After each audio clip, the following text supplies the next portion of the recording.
Much ado about #MeToo. Many interpretations of Shakespeare's text exist in productions composed of varying belief systems amongst its directors and actors. More specifically, the role of women in the bard's works garners more attention as perspectives formulate based on biased histories and political, spiritual, and cultural worldviews. Shakespeare infers a scriptural verisimilitude in Much Ado About Nothing. Quote, "A capable wife who can find. She is far more precious than jewels. The heart of her husband trusts in her, and he will have no lack of gain. She does him good and not harm all the days of her life." End quote. Furthermore, Kenny Leon's 2019 production of the play displays the role of femininity shifting from merely truth revealers, as in Shakespeare's time, to that of challengers of social inequities in the era of the #MeToo and Time's Up movements. In the exegesis of this recent historical performance, the data highlights the portrayal of women as spirit-filled leaders who seek to transform culture, fostering a more equitable and loving world in the 21st century. As Leon describes the directorial vision of his production, he espouses a message in which female roles shepherd their communities, striving for a better tomorrow for all people. Leon professes, quote, I'm reminded that we are fighting for values in America now more than anything. Much Ado is about protecting those values of love, family, respect, all those things that we say we believe in," end quote. Although Shakespeare's text begins with the men arriving home from war, Leon specifies the precise battle the United States, especially Georgia, fights among themselves. Journalist Tim Tiemann mentions the significance of the play's setting. Quote, "Emblazoned with a banner, Stacey Abrams 2020, which makes the play's location, political affiliations, and desires for a dream entrant to the 2020 election pretty clear."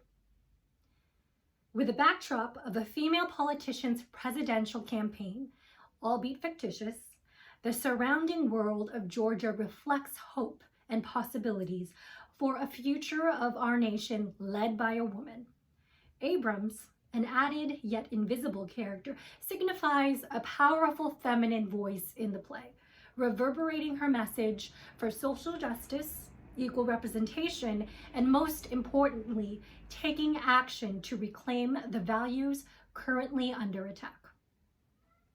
On stage, the female actors inevitably reflect their views on femininity showcased in their personal and characters' journeys. Danielle Brooks, who plays Beatrice, describes the impact of Leon casting her in this famous lead role beloved by actresses and audiences alike. Although already attached to a Hollywood film with a supporting role, she decided on the Shakespeare play instead. Brooks admits, "I was doing it for little Danny, playing minor roles at Juilliard like Soldier to the Left and Witch Number 1. I always knew I had the chops, but I was never given the opportunity." As a plus-sized woman of color, Brooks breaks barriers for actresses who feel underrepresented, providing an additional voice to the extensive female perspective. She commands the stage in Beatrice's leading role, enabling society to reassess the image of femininity in an industry mainly depicting thinner or lighter-skinned women as the heroine archetype.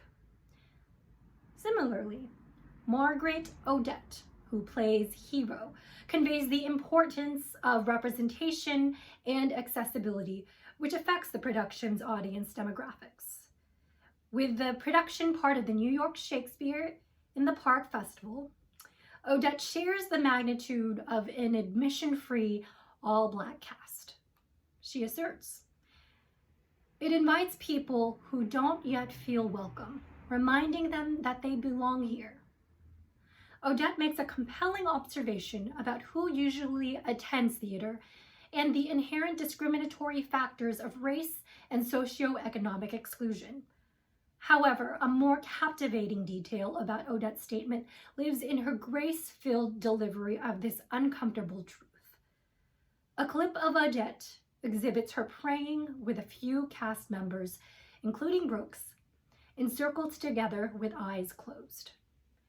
Sharing a similar moral center to her character, Odette proclaims, "What she says is truthful from beginning to end, and I try to have that in my own life too." As such, both female leads demonstrate a spiritual foundation influencing their actions on and off stage.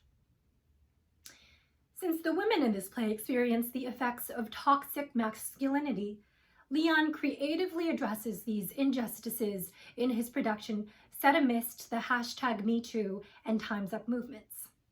In Leon's interpretation of Shakespeare's text, he perceives that the bard wrote men as, quote, silly and stupid. Dealing with their unacceptable behavior in the play, he directs the actresses to find the truth in that, with honest reactions and specific blocking.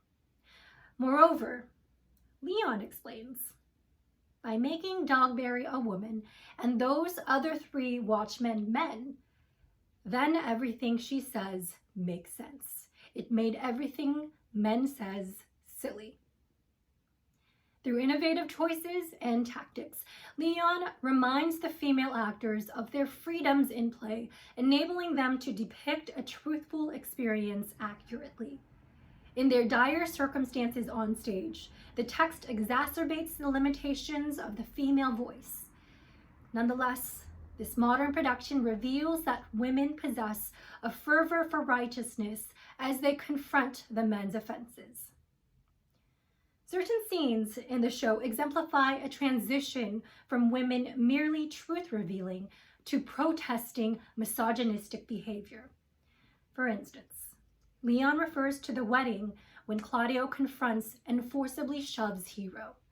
Leon suggests, "If somebody pushes you down at your wedding, we've got to play the truth of that."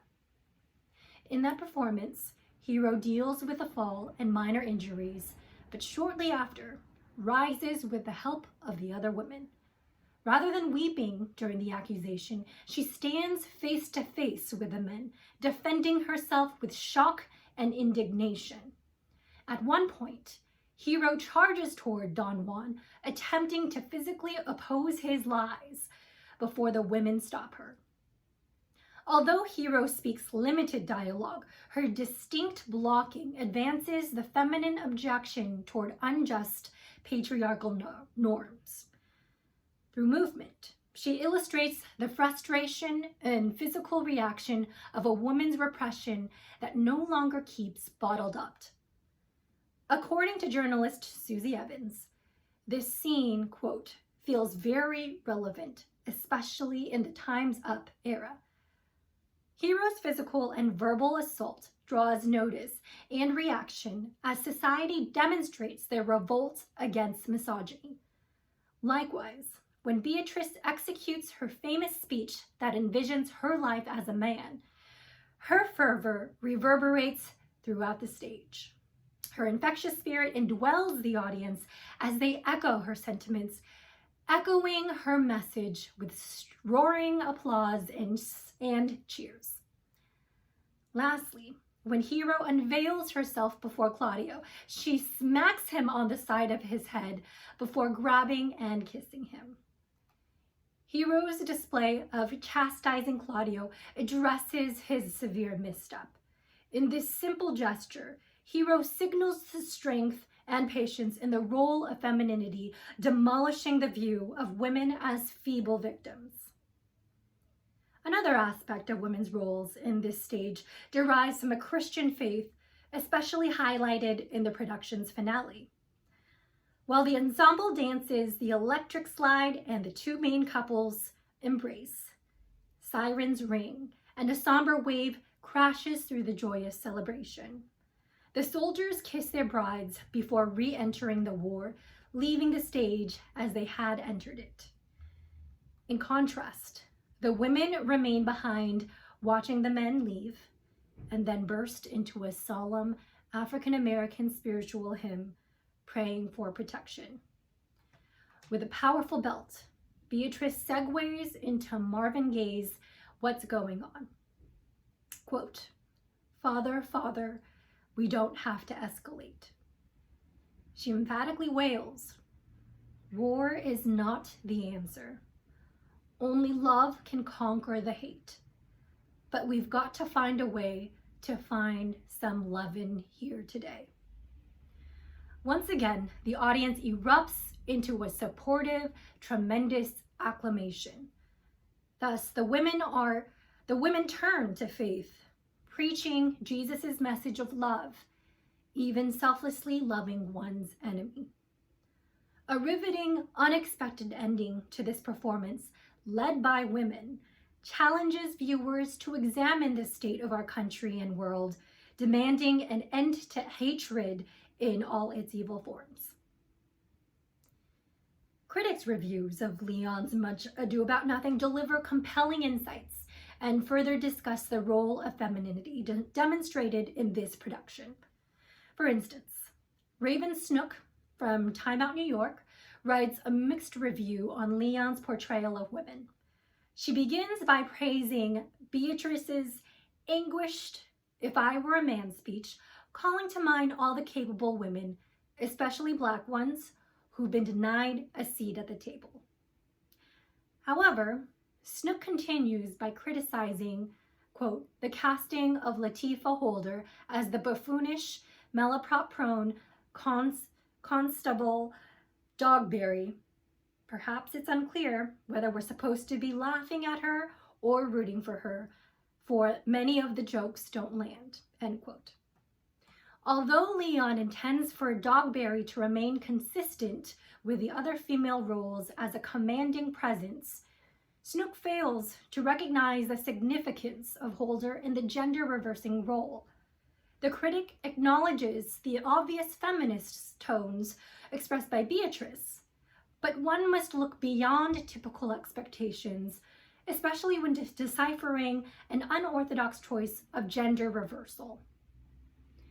Another critic, Jesse Green, from the renowned New York Times, analyzes the play's connection to #MeToo, describing it as, quote, "inevitable in a play about varieties of attraction and ownership. Hero finds herself the victim of a smear campaign impugning her virginity. Claudio viciously renounces her, hardly having her troubled to investigate the claim. So does her father," end quote. Green expounds how Shakespeare's text, written in the 16th century, still applies to the modern society run by men wrongfully tarnishing women's dignity. Without further evaluation of Hero's accusation, the men she loves most in her life quickly judge her, discounting her truth and ruining her reputation. After thoroughly examining this production, missing pieces in research remain, giving rise to more questions. Limited rehearsal notes instigate further inquiry regarding Leon's approach to collaboration with his female actors and crew. How much dialogue occurred with the women on stage and behind the scenes? Did these women feel seen and heard throughout the pre-production process? As a male director in charge of his set and steering every artistic choice, Leon's preparation for a show with feminist themes requires an accurate portrayal of women by women. Also, with a Black director and an all-Black cast, one may wonder if some audience members gloss over cultural distinctions that may not translate to people of other races and ethnic backgrounds. The lack of information on theater talkbacks triggers an additional investigation. Do viewers who fail to identify as a woman of color overlook culturally specific idiosyncrasies from this spectrum of femininity? Was Raven Snook's critique of Dogberry's femininity an example of getting lost in cultural translation? Although gaps remain, the necessity for continuous dialogue persists, an imperative precursor to effective action and lasting progress. By examining Leon's production of Much Ado About Nothing with a historiological lens, the research magnifies the role femininity plays as challengers of a modern world in need of political, spiritual, and cultural transformation. The women in this performance establish their valiant efforts on and off stage, inspiring and supporting a generation promulgating #MeToo and Time's Up. In essence, perhaps Leon and Shakespeare share a similar conclusion that resonates in St. Paul's letter to the Ephesians. Husbands, love your wives, just as Christ loved the church and gave himself up for her. In the same way, husbands should love their wives as they do their own bodies.